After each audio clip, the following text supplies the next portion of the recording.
Praise the Lord. అందరికీ వందనములు. ఈరోజు మనం ధ్యానించుకోబోతున్న వాక్యము ఆదికాండము 3వ అధ్యాయము. దేవుడైన యెహోవా చేసిన సమస్త జంతువులలో సర్పం యుక్తిగలదై ఉండెను.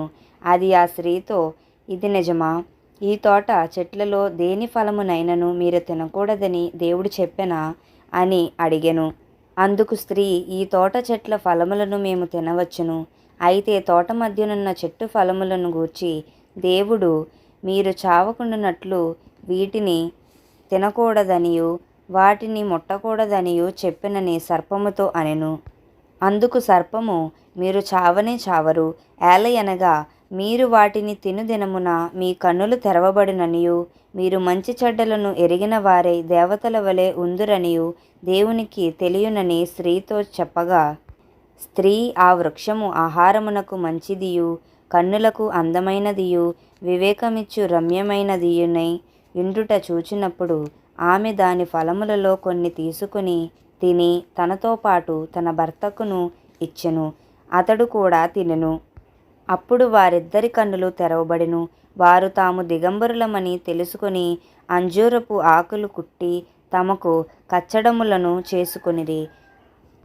చల్లపూటను ఆదామును అతని భార్యయు తోటలో సంచరించుచున్న దేవుడైన యెహోవా స్వరమును విని దేవుడైన యెహోవా ఎదుటికి రాకుండా తోట చెట్ల మధ్యను దాగికొనగా దేవుడైన యెహోవా ఆదామును పిలిచి, నీవు ఎక్కడ అనెను. అందుకతడు, నేను తోటలో నీ స్వరము వినినప్పుడు దిగంబరినిగా నుంటిని గనుక భయపడి దాగుకొంటిననెను. అందుకాయన, నీవు దిగంబరివని నీకు తెలిపిన వాడెవడు? నీవు తినకూడదని నేను నీకాజ్ఞాపించిన వృక్షఫలములు తింటివా అని అడిగెను. అందుకు ఆదాము, నాతో నుండుటకు నీవు నాకిచ్చిన ఈ స్త్రీయే ఆ వృక్షఫలములు కొన్ని నాకియ్యగా నేను తింటిననెను. అప్పుడు దేవుడైన యెహోవా స్త్రీతో, నీవు చేసినది ఏమిటని అడగగా, స్త్రీ, సర్పము నన్ను మోసపుచ్చినందున తింటిననెను. అందుకు దేవుడైన యెహోవా సర్పముతో, నీవు దీని చేసినందున పశువులన్నిటిలోనూ జంతువులనన్నిటిలోనూ నీవు శపింపబడిన దానవై నీ కడుపుతో ప్రాకుచు నీవు బతుకు దినములన్నీయు మన్ను తిందువు. మరియు నీకును స్త్రీకిని నీ సంతానమునకును ఆమె సంతానమునకును వైరము కలుగజేసెదను. అది నిన్ను తల మీద కొట్టును, నీవు దానిని మడిమె మీద కొట్టుదువని చెప్పెను. ఆయన స్త్రీతో, నీ ప్రయాసమును నీ గర్భవేదనను నేను మిక్కిలి హెచ్చించెదను. వేదనతో పిల్లలను కందువు. నీ భర్త ఎడల నీకు వాంఛ కలుగును, అతడు నిన్ను ఏలునని చెప్పెను. ఆయన ఆదాముతో, నీవు నీ భార్య మాట విని తినవద్దని నేను నీకాజ్ఞాపించిన ఫలవృక్షములు తింటివి గనుక నీ నిమిత్తము నేల శపింపబడి ఉన్నది. ప్రయాసముతోనే నీవు బ్రతుకు దినములన్నీయు దాని పంట తిందువు.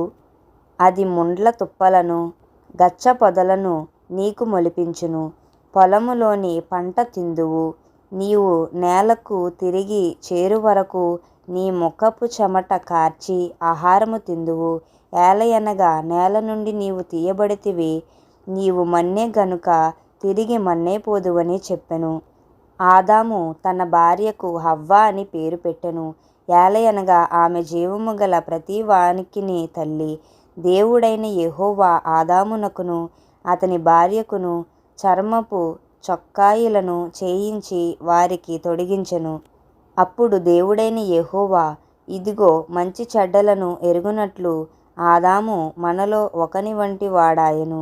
కాబట్టి అతడు ఒకవేళ తన చెయ్యి చాచి జీవవృక్ష ఫలమును కూడా తిని నిరంతరము జీవించునేమో అని దేవుడైన యెహోవా అతడు ఏ నేల నుండి తీయబడెనో దాని సేద్యపరచుటకు ఏదెను తోటలో నుండి అతని పంపివేసెను.